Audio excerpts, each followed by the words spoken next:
กราบสบายดีพี่น้องปองปายไอใส่ยิงก้าวทักทายสบายดีพี่น้องไปทางฝั่งซ้ายสุปปลาวพี่น้องทางโซนยุโรปนะครับพี่น้องประเทศไทยบ้านเฮาเนาะพี่น้องเนาะทักทายสบายดีพี่น้องFCนะครับทางผู้ใหม่และก็ผู้เก่า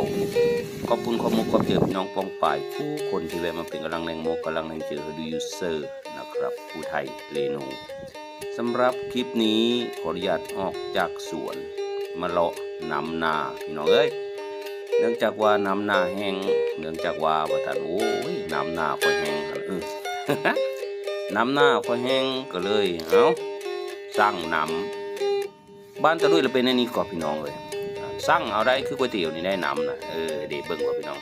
เมื่อวานนี้ลงมาเบิ่งแล้วโอ้ยแห้งแล้วน้ำหนาประมาณนี้ก็เลยได้สั่งจองน้ำมื้อนี้เพิ่นมาเปิดเธอแต่เช้าตอนเช้าไปธุระ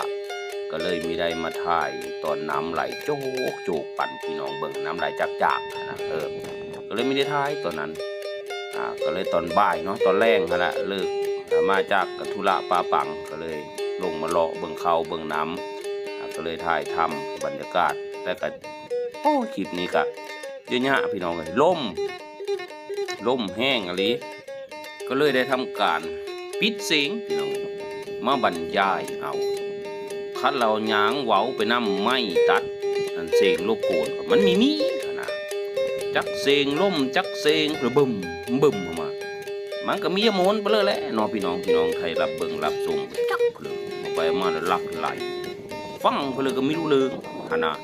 ล่มแห้งอะไรได้พี่น้องเอ้ยมือสองมือมานี่มือว่านนี่กับมือนี้เนาะอากาศก็เยอะเป็นแปลงหรือว่าแนวเลือแปลงเพิ่นเก่าหรือแนวเลือเนาะพี่น้องเนาะก็เลยเธอเฮาต้องได้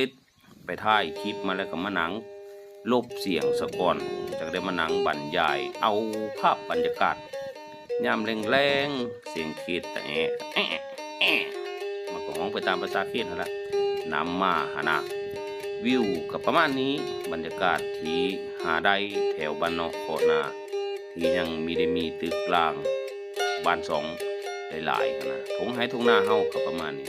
ก็สวยสดงดงามเป็นบริเวณที่เย็นหูเย็นตาเอาไปย่างตอนแดดถือหญ้ามันไม่ได้เย็นหูเย็นตาได้แม่นเลยเจ้าให้หนังเบิ่งในโทรศัพท์ลองไปย่างตอนแดดบ่ายโมงเพราะเราเป็นวินแดดมันร้อนนะ2-3 มื้อมานี้ร้อนแล้วก็มีลมอากาศเปลี่ยนแปลงคักพี่น้องเอ้ย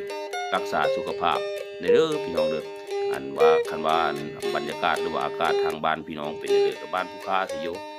ได้กินยาลัด ยาดองเหล้านะ แม่บอกพี่น้องเสื้อยาดองเข้าไปที่ละไว้มันโมเมนแล้วไว้ยังดูจะวางสั้นมันยังไม่ทันได้เป็นยาได้ขั้นที่ว่าดองเรา เนาะมีอยู่ได้ยาดองเพิ่นว่าซื้อมาเอามาเทเสื้อสีขาวเนาะเทสีขาวเข้าไปยายังไม่ได้อ้อซ้ำเบิด เนาะก็ประมาณนี้เลยพี่น้องไม่ได้มีคลิปหรือมื้อนี้นะอ้อจะสวนเนาะไม่ได้ไปถ่ายทำไอ้คลิปไอ้สวนพริกเพิ่นเพราะมื้อนี้เพิ่นเก็บตอนแรกก็ว่าจะไปถ่ายอัน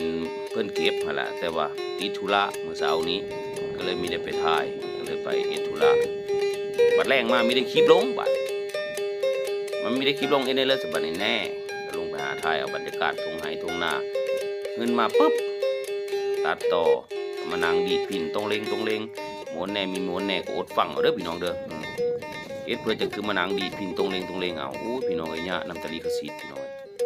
คลิปเมื่อ3 ปี4 ปีที่แล้วยังมาอยู่มื้อละ2 คลิป3 คลิปเกี่ยวกับดนตรีในแอปหรือว่าดนตรีลิขสิทธิ์อะไรในแอปตัดต่อเนาะตอนเฮาเอ็ดช่อง YouTube ใหม่ๆก็คือว่าแล้วเฮามีฮู้จักเนาะเฮาเจอเห็นว่าแอปเพิ่นนั้นมีดนตรีประกอบคลิปเฮาก็เอาเสื้อเลยเอาลงไปแล้วมันก็จักบ่มีลิขสิทธิ์เฮาก็มีฮู้จักนะโอ้ย4 ปี3 ปีทำเอ็ด YouTube มื้อนี้ก็5 ปีเนาะคลิป3 ปีที่แล้วคลิป4 ปีที่แล้วเขายังแจ้งอ้างสิทธิ์มาโอ้ตายพี่น้องจักระบาลนี่เลยนี่พี่น้องเขาเรียกว่าดอกหญ้าลู่ลมโอ้มันเป็นบรรยากาศได้รอบแรงๆนี่คักพี่น้องยางลงทงไห้ทงหน้าเบิ่งบรรยากาศฝนก็มีตกลิ้นนะยามฝนก็มียางไปเลยแหละฝนตกลิ้นฟ้าเริ่มจะเป็นยาง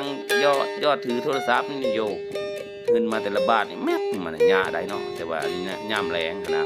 ยามแรงแต่น้ำกะเยอะแยะมากมายมันมีอึดน้ำ เพิ่นสูบเพิ่นมาเฮ้อเฮาก็ไปเปิดสร้างเปิดเอาจองเอาหั่นน่ะ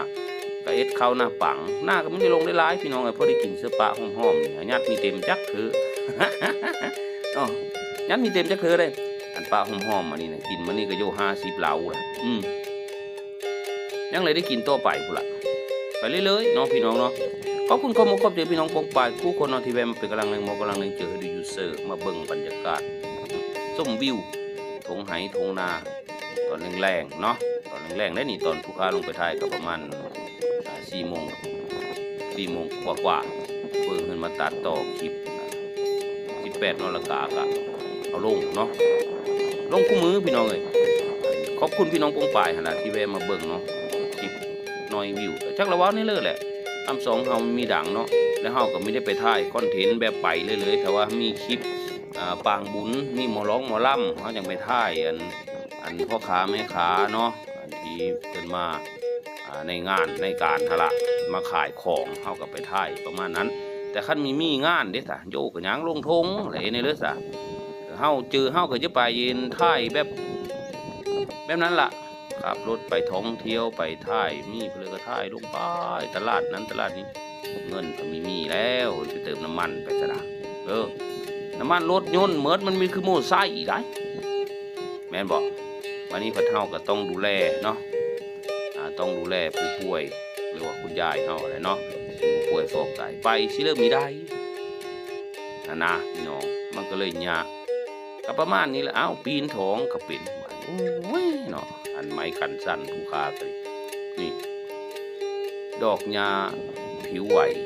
ตามสายลมเสียงเขตบักแอะห้องแอะมันเป็นเลยที่ได้บรรยากาศได้พี่น้องเลยก็ขอบคุณพี่น้องละที่แวะมาเป็นกำลังแรงกำลังแรงเจอมาชมวิวเนาะเบิ่งชมวิวทิวทัศน์ไปสำหรับคลิปนี้ขอบคุณพี่น้องมากมาย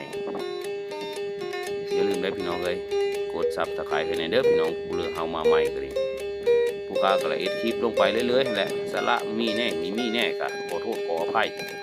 พี่น้องไว้ก่อนนะเพราะว่าเฮามันไปสิเลยไม่ได้เฮาก็ต้องอยู่แต่น้ำไห้น้ำหน้านี่ก็เฝ้ายายพนันเนาะก็ขอบคุณพี่น้องหลายๆที่เฮามากดเลือกกดไลค์กดซับสไครต์มาฟังเสียงพินมาลงบงเป่งตามภาษาด้วยยูเซอร์เนาะเหมือนกว่าพี่น้องล่มหักเย็นได้ตอนแรงๆตอนกลางเงี้ยหักร่มแห้งอยู่หักฮ้อนเอาเป็นว่าคลิปนี้ขออนุญาตจบคลิปลงสำนีเด้อพี่น้องเด้อขอบคุณพี่น้องหลายๆบ๊ายบายครับผมพอกันใหม่คลิปหน้าขอบคุณครับฟังเสียงพินประกอบคลิปเจ้าของดีดเองเนาะมันจะมียาลิขสิทธิ์เพื่อโมนมีโมนกระยาและลิขสิทธิ์เฮาประมาณนี้เนาะพี่น้องเนาะสำหรับคลิปนี้ขอบคุณมากมายบ๊ายบายครับผมเจอกันใหม่คลิปหน้าครับ